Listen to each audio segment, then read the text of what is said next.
Answer me this. Do you ever sit down after a 12-hour workday to play video games, but all you do is scroll through your worthless library of hundreds of titles, never actually playing any of them? Maybe you boot up Elden Ring, and 5 minutes later, you're bored. Sure, the reason might be that you're tired working your dead-end job, but I think there's another underlying issue that is not talked about ever by anybody but me, and that is that games are just bad now.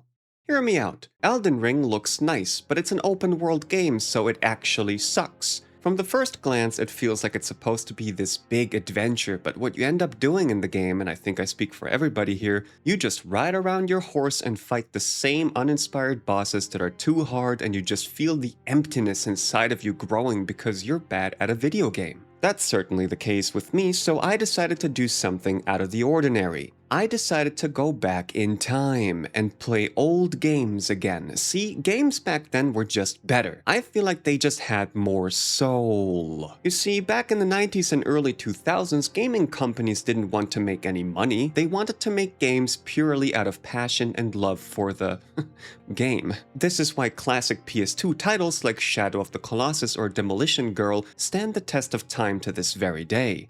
They just feel special. Mortal Shell 2 isn't fun. Arc Raiders fucking sucks. Clair Obscur Expedition 33, I hope I'm not butchering the title here. This game baited people into buying it by using bare feet to hook you in, and all we ended up getting is this bland, almost life-sucking experience of wasting your valuable time with this nonsense. See, the reason I feel so many of us can't enjoy their favorite hobby is because we feel burnt out. There's just too many games to keep up with, and on top of there being way too many games, they all feel the same now. And I think the biggest culprit of them all is a little game released in 2011 that changed the landscape forever, and that game was Dark Souls. Because now every game is Dark Souls, but when it first came out, Dark Souls introduced so many mechanics that were unheard of at the time, like the lock-on system, dodging, or challenging gameplay.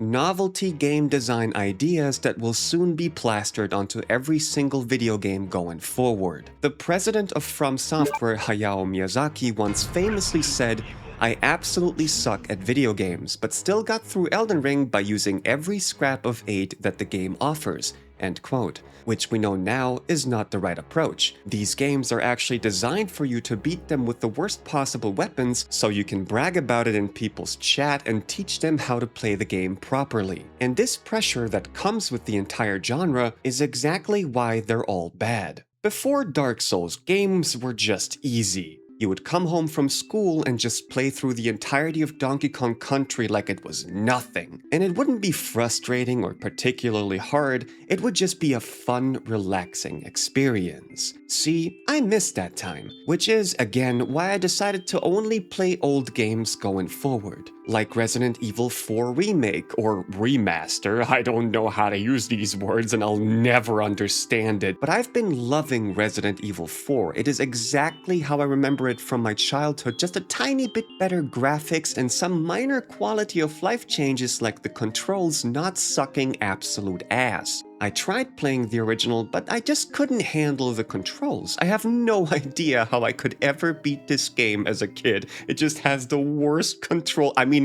tank controls, am I right? Good riddance. But I've been loving going through all these retro games. I have a huge backlog of classic titles, which I need to get through all of them by the end of the year at all costs. And it's been such a blast, just ticking off game after game. Oh, I can really recommend you do the same.